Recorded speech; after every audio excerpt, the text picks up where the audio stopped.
Hi guys, ನಾವಿವತ್ತು ಮದ್ವೆಗೆ ಹೊರಟಿದೀವಿ. And ಎಲ್ಲಿ ಹೊರಟಿದೀವಿ ಅಂದ್ರೆ ಹಾಸನ್ ಆ ಕಡೆ ಹರ್ಸಿಕೆರೆ ಸೈಡ್. ಸೊ ಹೇರ್ ಬಂದ್ಬಿಟ್ಟು ನಾನು ಇವತ್ತು ಸ್ಟ್ರೈಟ್ನಿಂಗ್ ಮಾಡಲಿಲ್ಲ, ಸ್ಟ್ರಿಂಪಿಂಗ್ ಮಾಡಿದ್ದೀನಿ. ಗೈಸ್, ಇವತ್ತು mother's day. Happy mother's day mom and happy mother's day for my ಪಾಪ ಚಿಕ್ಕಮ್ಮ. Let's have. ಸೊ ಫೌಂಡೇಶನ್ ಎಲ್ಲ ನಾನು ಯಾವುದು ಜಾಸ್ತಿ ಹಾಕೊಳ್ಳೋಕೆ ಹೋಗಲ್ಲ. ಸೊ ಲೈಟಾಗಿ ಒಂದು ಕ್ರೀಮ್ ಹಾಕ್ಕೊತೀನಿ. ಲಿಪ್ಸ್ಟಿಕ್ ನಮ್ಮ ಅತ್ತೆ ರೆಡಿ ಮಾಡಿರೋದು. ಲಿಪ್ಸ್ಟಿಕ್ ಆಗಿ ಯೂಸ್ ಮಾಡ್ತಾ ಇಲ್ಲ, ಲೈಕ್ ಫಚಿನ್ಸ್.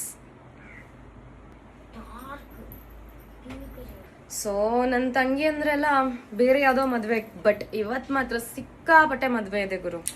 ಇವತ್ತು ನಾವು ಎಲ್ಲರೂ ಮದ್ವೆಗೆ ಹೋಗ್ತೀವಿ. ಸೊ ನನಗೆ ರೆಡಿ ಆಗಕ್ಕೆ ನನ್ನ ತಂಗಿ ಅಂದ್ರು ಹೆಲ್ಪ್ ಮಾಡ್ತಾ ಇದ್ದಾರೆ ಪಾಪ. ಇವಳಿಗೆ ಫ್ಯಾನ್ ಹಾಕಿದ್ರೆ ಸಿಕ್ಕಿನಿ, ಇವಳಿಗೆ ಮೊದಲಷ್ಟು ಬೇಕಷ್ಟೇ. So eyeliner I am not interested because ಸಿಕ್ಕಾಪಟ್ಟೆ ಶೆಕೆ ಇದೆ. ಕಾರಲ್ಲಿ ಹೋದ್ರೂ ಕೂಡ ಏನೋ ಒಂಥರ I am feeling uncomfortable. So only kajal. Thank you. Lens ತಗೊಂಡಿದ್ದೀನಿ. ಸೊ ಇದು ನಾನು ಇವಾಗ ವ್ಯಾರ್ ಮಾಡಲ್ಲ, ಲೈಕ್ ಅಲ್ಲಿ ರೀಚ್ ಆಗು ಹಾಕ್ಕೊತೀನಿ, ಇಲ್ಲಾಂದ್ರೆ ನನ್ನ ಕಣ್ಣು ಅಷ್ಟೇ. Red colour, red and brown mix ಮಾಡೋಣ ಅಂತ ಇದ್ದೀನಿ, but I am not interested. Like red is okay. Lipstick ಹಾಕ್ಕೊಂಡಿದ್ದೀನಿ and lip liner.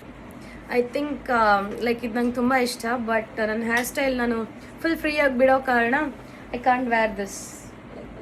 Makeup is ready and ಎಲ್ಲರೂ ಥಿಂಕ್ ಮಾಡ್ಬೋದು, as a biker girl I mean a sorry.